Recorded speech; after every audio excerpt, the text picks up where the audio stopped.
वैशाख पूर्णिमा की हार्दिक शुभकामनाएं। आज सुनते हैं वैशाख पूर्णिमा की कथा। हिंदू धर्म के अनुसार वैशाख पूर्णिमा का विशेष महत्व होता है। माना जाता है कि वैशाख पूर्णिमा के दिन अगर व्रत रखा जाए और व्रत का पालन पूर्ण श्रद्धा से किया जाए तो जीवन में सभी कष्टों का निवारण हो जाता है। इस दिन भगवान विष्णु और धन की देवी माँ लक्ष्मी की पूजा की जाती है। इस दिन चंद्रमा का पूजन विधान भी है। आइए सुनते हैं वैशाख पूर्णिमा की व्रत कथा। द्वापर युग में यशोदा ने भगवान कृष्ण से कहा, कृष्ण, तुम सारे संसार की उत्पत्ति करते हो। आज तुम मुझे एक ऐसे व्रत के बारे में बताओ जिससे स्त्रियों को मृत्यु लोक में विधवा होने का दुख न रहे। यह व्रत सभी मनुष्यों की मनोकामना को पूर्ण करने वाला हो। यह सुनकर भगवान श्री कृष्ण ने कहा, मैया, आपने मुझे बहुत सुंदर प्रश्न पूछा है। मैं आपको विस्तार पूर्वक बताता हूँ। सौभाग्य की प्राप्ति के लिए स्त्रियों को 32 पूर्णिमाओं का व्रत करना चाहिए। इस व्रत को करने से स्त्रियों को सौभाग्य, संपत्ति आदि की प्राप्ति होती है और संतान की रक्षा होती है। यह व्रत अचल सौभाग्य देने वाला और भगवान शिव के प्रति मनुष्य की भक्ति को बढ़ाने वाला व्रत है। तब माँ यशोदा ने कहा, कृष्ण, सर्वप्रथम इस व्रत को मृत्यु लोक में किसने किया था? इस विषय में विस्तार पूर्वक बताओ। तब श्री कृष्ण भगवान कहते हैं, इस भूमंडल पर एक अत्यंत प्रसिद्ध राजा चंद्रहास था, जिसके राज्य में कार्तिक नाम का एक सुंदर नगर बसा हुआ था। वहां पर धनेश्वर नाम का एक ब्राह्मण निवास करता था। उसकी पत्नी अति सुशीला और रूपवती स्त्री थी। दोनों ही उस नगरी में बड़े प्रेम से निवास करते थे। घर में धन धान्य आदि की कोई कमी नहीं थी। उनको बस एक ही बड़ा दुख था कि उनके यहाँ कोई संतान नहीं थी। इस दुख से वे बहुत दुखी रहा करते। एक समय उस नगर में एक योगी आया। वह योगी उस ब्राह्मण के घर को छोड़कर सभी घरों से भिक्षा मांगकर भोजन किया करता। ब्राह्मण के यहाँ से वह कभी भिक्षा नहीं लेता। उस योगी ने धनेश्वर से भिक्षा नहीं ली और दूसरे घरों से भिक्षा लेकर गंगा के किनारे जाकर बड़े प्रेम से खाने लगा। तब धनेश्वर ने ऐसा करते देखा और अपनी भिक्षा की अनदेखी से दुखी होकर उस योगी के पास गया और बोला, महात्मा, आप सभी घरों से भिक्षा लेते हैं लेकिन मेरे घर से भिक्षा कभी नहीं लेते, इसका क्या कारण है? तब योगी ने कहा, निसंतान के घर की भिक्षा नहीं लेते, वहां का अन्न जल पापी के समान होता है। तुम भी निसंतान हो, तुम्हारे यहाँ कोई संतान नहीं है। पापी जानकर इसी कारण मैं तुम्हारे घर की भिक्षा नहीं लेता हूँ, निसंतान के घर की भिक्षा नहीं लेता हूँ। धनेश्वर यह सुनकर अपने मन में बहुत दुखी हुआ और हाथ जोड़कर योगी के पैरों पर जा गिरा। उसने बहुत ही आतुर भाव से उस योगी से कहा, महाराज, ऐसा है तो आप मुझे कोई ऐसा उपाय बताइए कि मुझे भी पुत्र की प्राप्ति हो जाए। आप सब कुछ जानने वाले हैं, आप मुझ पर कृपा करें। धन की मेरे यहाँ कोई कमी नहीं, लेकिन पुत्र या संतान न होने के कारण मैं बहुत दुखी हूँ। मेरे इस दुख का हरण कीजिए, आप ये सब करने में समर्थ हैं। तब योगी ने उसकी बात सुनकर कहा, ब्राह्मण, तुम चंडी देवी की आराधना करो। तब ब्राह्मण ने घर आकर अपनी पत्नी को पूरा प्रसंग बताया और स्वयं वन में चला गया। वहां उसने देवी चंडी की उपासना की और उपवास भी किया। देवी चंडी ने 16वें दिन उसे सपने में दर्शन दिए और कहा, धनेश्वर, जा, तेरे यहाँ पुत्र होगा, लेकिन उसकी 16 वर्ष की आयु में मृत्यु हो जाएगी। यदि तुम दोनों स्त्री पुरुष 32 पूर्णिमाओं का व्रत पूरे श्रद्धा पूर्वक और विधि विधान से करोगे तो वह दीर्घायु हो जाएगा। जितनी तुम्हारी समर्थ हो उतने आटे के दीपक बनाकर शिव जी का पूजन करना। प्रातः काल इस स्थान के समीप एक आम का वृक्ष दिखाई देगा। उस पर चढ़कर फल तोड़कर शीघ्र अपने घर ले जाना और अपनी पत्नी को सारा वृत्तांत बताना। तथा स्नान करने के बाद वह स्वच्छ होकर भगवान शंकर जी का ध्यान करके वह फल खा ले, तब भगवान शंकर की कृपा से उसका गर्भ ठहर जाएगा। जब ब्राह्मण प्रातः काल उठा तो उसने उस स्थान के पास एक आम के वृक्ष को देखा। जिस पर बहुत सुंदर आम का फल लगा हुआ था। उस ब्राह्मण ने आम के पेड़ पर चढ़कर उस फल को तोड़ने का प्रयत्न किया, लेकिन वह असफल रहा। तब वह भगवान गणेश की वंदना करने लगा। इस प्रकार भगवान गणेश जी की कृपा से धनेश्वर ने आम का फल तोड़ लिया और अपनी स्त्री को लाकर वह फल दे दिया। धनेश्वर की स्त्री ने कहे अनुसार वह फल खा लिया और वह गर्भवती हो गई। देवी जी की असीम कृपा से उसे एक पुत्र की प्राप्ति हुई, जिसका नाम उन्होंने देवदास रखा। भवानी की कृपा से वह बालक पढ़ने में भी बहुत होशियार था। देवी की आज्ञा अनुसार उन्होंने 32 पूर्णिमाओं का व्रत रखना शुरू कर दिया, जिससे उसके बालक की दीर्घायु हो जाए। 16वां साल लगते ही देवदास के पिता को बहुत चिंता हो गई कि कहीं उनके पुत्र की मृत्यु इस साल न हो जाए। इसलिए उन्होंने अपने मन में विचारा कि यह दुर्घटना उनके सामने हो गई तो वे सहन नहीं कर पाएंगे। तो उन्होंने देवदास के मामा को बुलवाया और कहा कि देवदास को 1 वर्ष के लिए काशी ले जाकर विद्या का अध्ययन कराए और उसे वहां कभी भी अकेला न छोड़े, इसलिए तुम साथ जाओ और 1 वर्ष बाद वापस लौट आना। सारा प्रबंध करके उनके माता पिता ने देवदास को घोड़े पर बैठाकर मामा के साथ भेज दिया, किंतु यह बात उसके मामा या उसे पता नहीं थी। धनेश्वर ने अपनी पत्नी के साथ माता भगवती के सामने मंगल कामना और दीर्घायु के लिए आराधना की और पूर्णिमाओं का व्रत करना आरंभ कर दिया। इस प्रकार उन्होंने 32 पूर्णिमाओं का व्रत पूरा किया। एक दिन वे मामा भांजा रात्रि बिताने के लिए गांव में ठहरे। वहां पर एक ब्राह्मण की सुंदर लड़की का विवाह होने वाला था। जहां बारात रुकी थी, वहां पर देवदास और उसके मामा ठहरे हुए थे। इसके बाद लड़की ने देवदास को देखा और मन ही मन उसे अपना पति मान लिया। उसने उससे विवाह करने के लिए कहा, लेकिन देवदास ने उसे अपनी आयु के बारे में बताया, पर लड़की नहीं मानी। उसने कहा, जो आयु आपकी होगी वही मेरी भी होगी। हे स्वामी, आप उठिए और भजन कीजिए। इसके बाद उस लड़की ने देवदास से विवाह कर लिया और देवदास और उसकी पत्नी दोनों ने साथ में भजन किया। सुबह देवदास ने अपनी पत्नी को 3 नागों से जुड़ी एक अंगूठी और रुमाल दिया और कहा, मेरा मरण और जीवन देखने के लिए एक पुष्प वाटिका बना लेना। जब मेरे प्राण अंत होंगे तो ये फूल सूख जाएंगे। यदि फिर से हरे भरे हो जाएं तो जान लेना कि मैं जीवित हूँ। देवदास विद्या अध्ययन के लिए काशी चला गया। कुछ समय बीत जाने पर एक सांप देवदास के पास आया और देवदास को डसने का प्रयत्न करने लगा, लेकिन व्रत के प्रभाव से देवदास को काट नहीं पाया, क्योंकि उसकी माता ने पहले ही 32 पूर्णिमाओं का व्रत पूरा कर लिया था। इसके बाद काल स्वयं वहां आया और उसके शरीर से प्राणों को निकालने का प्रयत्न करने लगा, जिससे देवदास मूर्छित होकर पृथ्वी पर गिर पड़ा। भगवान की कृपा से माता पार्वती और शंकर जी वहां पर आए। माता पार्वती ने शंकर जी से कहा, इसकी माता ने पहले ही 32 पूर्णिमाओं का व्रत कर लिया है, आप इसे प्राण दान दें। इस प्रकार शिव जी ने उसे प्राण दान दे दिए और काल को पीछे हटने को कहा। देवदास स्वस्थ होकर पुनः बैठ गया। उधर उसकी स्त्री काल की प्रतीक्षा करती थी। जब उसने देखा कि पुष्प वाटिका में पुष्प और पत्ते नहीं रहे तो उसे अत्यंत आश्चर्य हुआ, लेकिन जब वाटिका हरी भरी हो गई तो वह जान गई कि उसके पति को कुछ नहीं हुआ।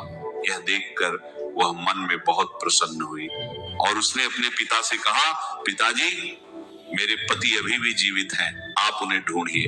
16 साल बीत जाने पर देवदास अपने मामा के साथ काशी से वापस चल दिया। उधर उनके ससुराल से उनको ढूंढने जाने ही वाले थे कि वे मामा भांजा वहां पहुंच गए। ससुर ने उनको अपने घर में ले लिया और नगर निवासी वहां एकत्रित हो गए। उन्होंने निश्चय किया कि इस कन्या से बालक का विवाह हुआ है और कन्या ने भी लड़के को पहचान लिया है। कुछ दिन बाद देवदास अपनी पत्नी और मामा के साथ बहुत से उपहार लेकर अपने नगर को चल दिया। जब वह गांव के निकट आया तो लोगों ने देखा और उनके माता पिता को खबर दी, तुम्हारा पुत्र देवदास अपनी पत्नी और मामा के साथ आ रहा है। ऐसा सुनकर उनके माता पिता बहुत खुश हुए और उन्होंने पुत्र और पुत्रवधू के आने की खुशी में बहुत बड़ा उत्सव मनाया। तब भगवान श्री कृष्ण जी ने कहा कि धनेश्वर ने 32 पूर्णिमाओं के व्रत के प्रभाव से पुत्रवान हुआ। जो व्यक्ति या स्त्री इस व्रत को करते हैं वे जन्म जन्मांतर के पापों से छुटकारा पा लेते हैं। तो ये थी वैशाख पूर्णिमा की कथा। इस बार वैशाख पूर्णिमा की तिथि 30 अप्रैल दिन गुरुवार को रात 9:13 से प्रारंभ हो रही है और पूर्णिमा की तिथि 1 मई दिन शुक्रवार को रात 10:52 पर समाप्त होगी। इसके बाद में प्रतिपदा तिथि प्रारंभ होगी। ऐसे में ब्रह्म मुहूर्त और चंद्रोदय व्यापिनी तिथि के अनुसार इस बार 1 मई दिन शुक्रवार को ही वैशाख पूर्णिमा और बुद्ध पूर्णिमा मनाई जाएगी। पूर्णिमा का व्रत केवल इसी दिन रहेगा और इस दिन ब्रह्म मुहूर्त होगा सुबह 4:20 से 5:08 तक, जो कि सुबह स्नान करने, पूजा पाठ करने, जप करने के लिए शुभ माना जाता है। सूर्योदय होगा सुबह 5:57 पर। सूर्यास्त होगा शाम 6:50 पर और इस दिन विशाखा नक्षत्र सुबह 2:16 तक रहेगा। बाद में स्वाति नक्षत्र प्रारंभ होगा।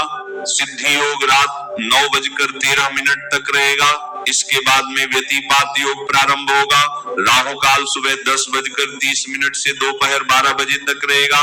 अभिजीत मुहूर्त, जो कि श्री सत्यनारायण भगवान की पूजा या कथा के लिए सर्वोत्तम माना जाता है, सुबह 11:58 से दोपहर 12:49 तक रहेगा और अमृत काल शाम 6:55 से रात 8:41 तक रहेगा।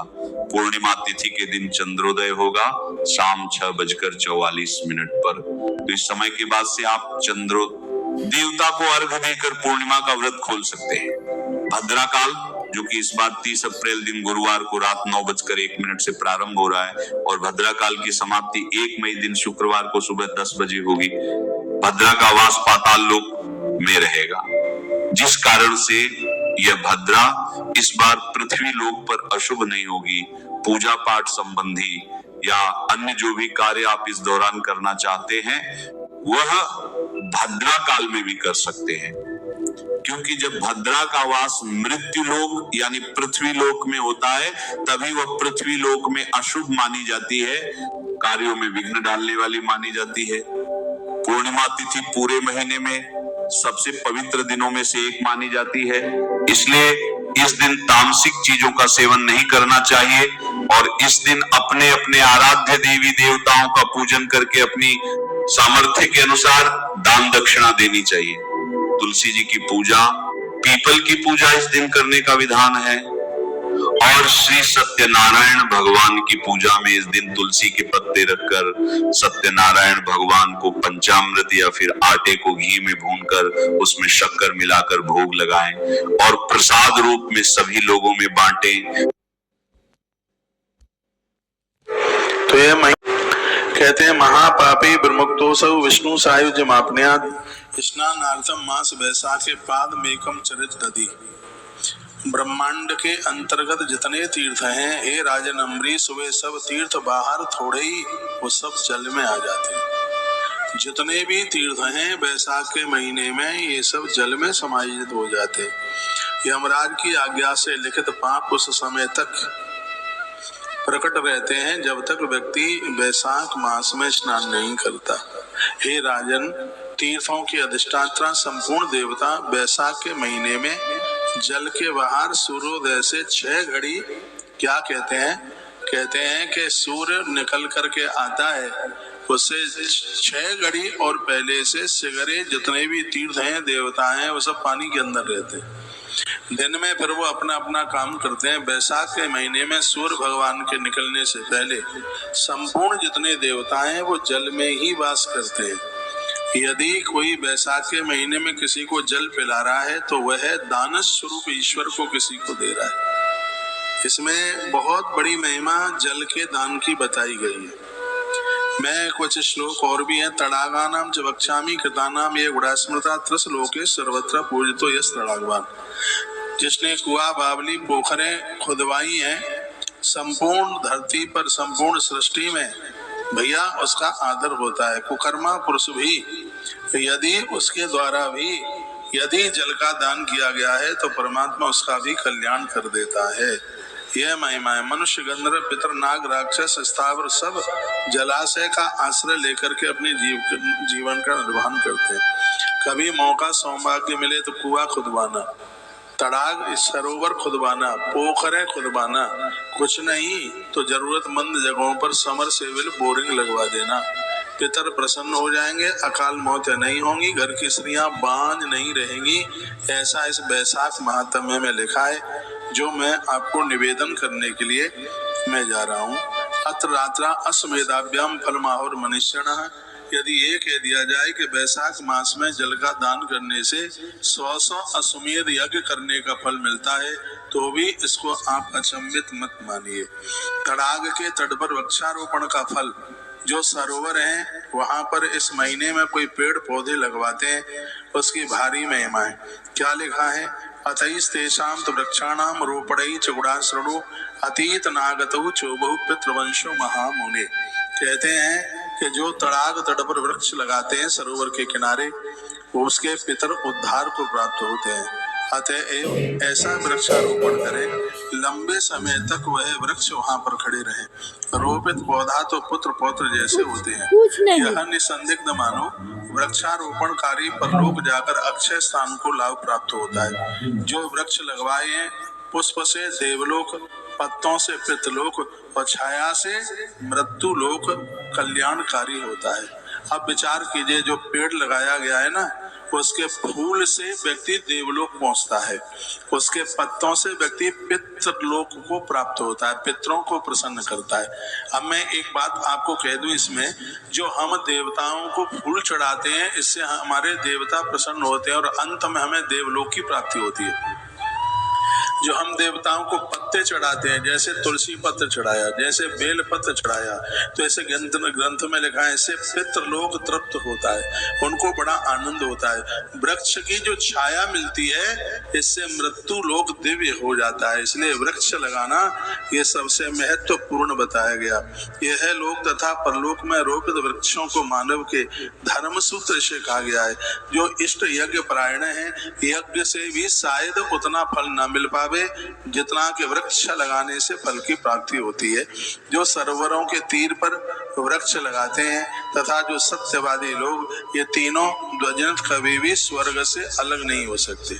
जिन्होंने जल पेड़ों में, इन दिनों में पानी का दान किया जाता है, वृक्षों में जल दीजिए। आपने भी अपने आसपास जहाँ कहीं गमलों में पेड़ लगाए, नियम बना लीजिए, जितनी जरूरत है उन्हें आप सिंचिए। सत्य ही परम ब्रह्म है, सत्य ही परम तप है, वही परम यज्ञ है। यह श्रुति कहती है, सत्य देवता को जगाता है तथा वही परम पद है। तप, यज्ञ, पुण्यार्जन, देवर्षि पूजा, विद्या सभी सत्य पर ही तो यह स्थापित है। मनुष्य जीवन में कहा गया, जो भी आप धर्म सत्कर्म पूजा पाठ कर रहे हैं, सत्य का सहारा लीजिए। सत्यवादी सर्वत्र पूज्य है। जो सत्यवादी है, ऐसे व्यक्ति की पूजा हर जगह होती है। सत्यम वदते लोके सर्वमाप्नोत न संशय। इसमें कोई भी बिल्कुल संशय वाली बात नहीं है। तो यहाँ पर जल की अति महिमा का वर्णन किया गया, पानी की महिमा। जल का दान एक बहुत बड़ा दान है, इसलिए इसमें अपनी पूरी श्रद्धा रखिए। सूर्योदय समारंभ यावत झटघटी काव्य। सूर्य निकले उसे 1 घंटा 24 मिनट पहले हर हालत में स्नान कर लीजिए। मैं तो कहूँगा 2026 का ही ये वैशाख मास आपका जीवन बदल देगा। आपके दरवाजे से भले 1 लीटर पानी दूसरों के लिए निकले। पेड़ पौधों में लगाइए, जीव जंतुओं को एक मटका फोड़ लीजिए ऊपर से और कहीं पेड़ पे लटका दीजिए। रोज उसमें जल भरते रहिएगा, जीव जंतु उसमें से पानी पीते रहेंगे, तो मैं प्रत्येक दिन 10-10 अश्वमेध यज्ञ करने का फल प्राप्त होगा।